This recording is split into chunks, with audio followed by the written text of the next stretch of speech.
સુરેન્દ્રનગરના વઢવાણ તાલુકાના કેનાલોના રિપેરિંગ મુદ્દે ખેડૂતોમાં ભારે રોષ જોવા મળી રહ્યો છે। તંત્રે રિપેરિંગના બહાને કેનાલો બંધ રાખવાનો નિર્ણય લેતા ખેડૂતોએ ઉનાળુ પાકનું વાવેતર કર્યું નથી।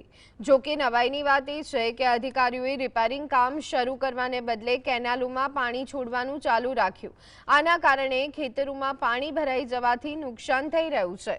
વઢવાણની મુખ્ય અને માયનૂર કેનાલોમાં સિમેન્ટના પોપડા ઉખડી પડ્યા। ખેડૂતોનો આરોપ છે કે રિપેરિંગના નામે કરોડોનો ખર્ચ બતાવવામાં આવશે, પરંતુ વાસ્તવિક કામગીરી શૂન્ય છે। ખેડૂતોએ તાત્કાલિક યોગ્ય મરામતની માંગ કરી છે। કેનાલનો અમે રિપેરિંગ કરવાના એવું જાહેરાત કરી એટલે ખેડૂતોએ કોઈ ઉનાળુ વાવેતર કરી ન શક્યા અને જમીન અત્યારે એમની પડી રહી।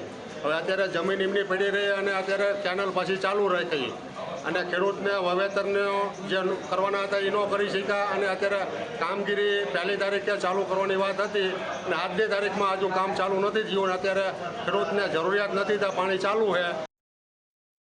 નર્મદાનું પાણી રહ્યું એ પહેલાં બંધ કરવાનું કીધેલું હતું અને અમે ઉનાળુ વાવેતર કરેલ નથી, છતાં પાણી અત્યારે ચાલુ છે।